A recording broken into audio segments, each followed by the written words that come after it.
apakah Allah masih menerima taubat kita jika kita sudah pernah berzina? Oh, kalau berzina jangan ikut-ikut saya.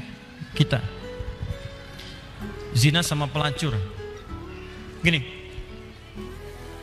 kalau Anda masih punya kesempatan bernyawa dan belum sampai nyawa itu ke kerongkongan, maka tobat itu sangat terbuka bagi Anda. Kecuali kalau nyawa sudah sampai ke kerongkongan, segera kembali. Bahkan ada ayat yang khusus diturunkan untuk pertanyaan Anda ini. Ayatnya ayat ke-53, surahnya surah ke-39. Ayat itu diturunkan untuk menjawab seseorang yang terlibat dengan pertanyaan Anda seperti ini dan dia mau tobat. Maka Allah turunkan ayat kuliah, ibadiyalladzina asrafu ala anfusihim la taqnatu min rahmatillah. Katakan Muhammad pada hamba-hambaku yang telah berbuat israf. Di antara israfnya mengerjakan perbuatan dosa besar. Dosa besar di antaranya zina. Ketika dikerjakan seperti itu dia mau tobat. Kata Allah, ayo tobat, jangan putus asa dari rahmat Allah Subhanahu wa taala. Kenapa ada kalimat jangan putus asa? Karena orang kalau berbuat dosa besar, setannya lebih mudah menjerumuskan dia. Karena akan dibuat kalimat-kalimat dalam dirinya seakan-akan mencegah dia untuk bertobat. Sudah, dosa kamu berbuat sudah begitu besar, gak ada kesempatan untuk bertobat lagi. Sudah, kamu sudah terlanjur basah, berenang sekalian, tinggalkan perbuatan yang ini. Kamu medannya di sini, kamu dunianya di sini.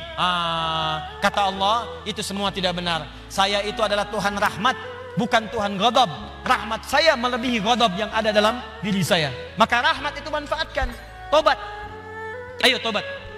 Saya katakan, jangankan Anda, pelacurnya pun, maaf ya, duhai perempuan-perempuan dimanapun Anda berada yang terjebak dalam pengaruh setan untuk menjajakkan dirinya sehingga disebut dengan pelacur. Maaf, saya tidak ingin memperindah bahasa ini.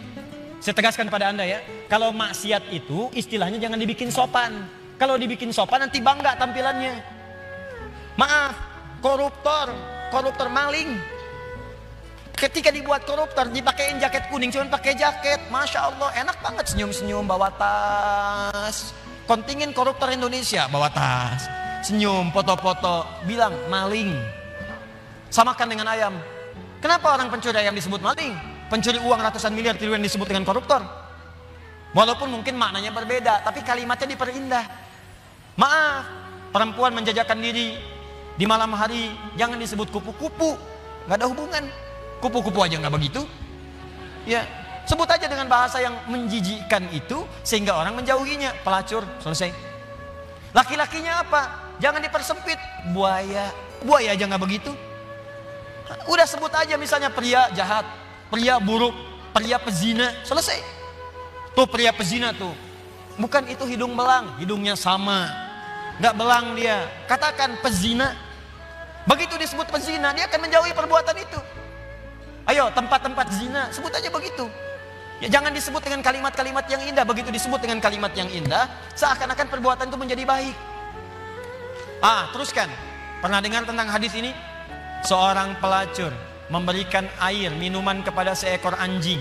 Ketika diberikan itu tiba-tiba keluar firman-Nya, dengan segala keikhlasannya dia masuk ke dalam surga. Pernah dengar hadis itu? Jangan salah baca. Kalau salah baca nanti, jadi pelacur aja bisa masuk surga. Cukup cari anjing aja, anjing kasih minum surga. Kalau seperti itu enak banget. Bukan, cara bacanya adalah ketika dia memberi minuman itu, dia sadar dengan dirinya. Ini anjing aja hewan najis, disebut najis, keadaannya terhina, diberikan minuman, tiba-tiba dia bisa berubah beraktivitas dengan cara yang baik. Saya manusia, bukan hewan. Walaupun saya melakukan perbuatan hina, kenapa saya tidak berubah seperti anjing ini punya energi? Dalam bahasa syariat, wahyu itu disebut dengan tuntunan air. Allah menurunkan air dari langit, membuat tanaman yang kering, tanah yang kering menjadi gembur kembali. Allah menurunkan wahyu-wahyu dari langit, ajaran-ajaran, membuat hati yang kering menjadi subur kembali untuk melakukan perbuatan-perbuatan baik. Sadar dia dengan perbuatan itu, bertobat dirinya. Taubat itu yang menggugurkan dosanya, berubah jadi beramal soleh. Amal solehnya yang menjadikan dia terjamin surga di sisi Allah Subhanahu wa taala. Pelacur tobat masuk surga, pembunuh 100 orang tobat masuk surga. Maka saya ajak orang yang pernah berbuat perbuatan semacam ini, ayo tobat. Ada kesempatan. Dan jangan ditampakkan. Maksiat yang tampak hanya mengundang bencana. Ini sekarang ini sudah banyak nih, saya perhatikan orang bangga berbuat maksiat. Awas, hati-hati.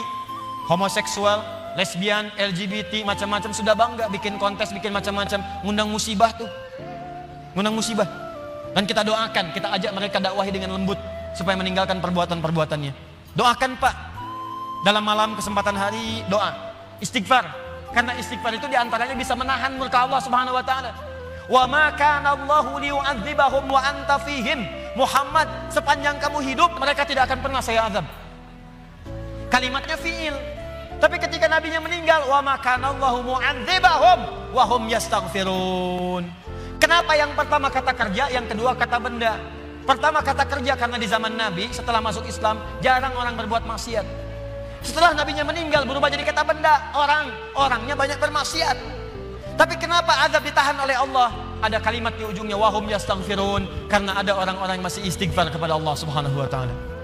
Kita berdoa malam. Ya, bikin programnya. Saya kemarin ke Padang berapa waktu lalu, wali kota Padang punya program Padang bebas maksiat. Saya kira ayo Kabupaten Bandung, ya Kabupaten Bandung bebas maksiat. Anda berdoa, dakwahi, tampakkan kebaikan. Ayo mulai sekarang yang ngaji dengan saya minta komitmennya. Kalau Anda pegawai berangkat ke kantor, perilaku yang baik, tunjukkan nilai keislaman, jujur dalam bekerja, jangan takut. Anda tidak akan kehilangan rezeki. Anda nggak korupsi pun rezekinya segitu. Anda korupsi rezekinya nggak nambah segitu juga. Jadi kalau Anda bisa dapatkan yang halal, kenapa mencari dengan yang haram? Nggak usah, yang baik-baik aja, rezeki Anda sudah terjamin. Demi Allah saya katakan, kelihatannya banyak, cuman segitu juga. Kalau Anda berbuat baik, ditahan oleh Allah, seperlunya dikasih, perlu dikasih supaya Anda nggak repot. Kadang-kadang dikasih banyak supaya bisa zakat, supaya bisa infak. Cukup tempuh dengan cara yang jujur, rezeki datang dengan semestinya. Ayo Anda yang bekerja di birokrasi, di diplomasi, jujur aja udah. Tunjukkan nilai keislaman. Pak, kenapa so soleh sih? Gak nerima proyek begini, bukan so soleh. Saya ingin menunjukkan bahwa agama yang saya peluk selalu mengarahkan pada nilai-nilai kebaikan. Demi Allah saya katakan, saya tidak menerima ini pun rezeki saya akan didapatkan dengan seperlunya. Sesuai dengan kebutuhan saya. Paham? Ditinggalkan yang tidak baik. Apapun pekerjaan Anda, yang polisi, yang tentara, yang macam-macam, yang camat, yang lurah, yang bupati. Ayo, kalau Anda merasa mengaji dengan kami, tunjukkan bahwa apa yang kita pelajari bisa dipraktekkan dalam kehidupan. Yang seperti ini, tobat. Kalau Anda tobat, saya doakan, saya bermohon pada Allah, semoga yang bertanya ini kalau benar-benar dia bertobat, dan semua yang bermaksiat bertobat, saya bermohon pada Allah semoga dimuliakan dengan surga saat kembali kepada Allah Subhanahu Wa Taala.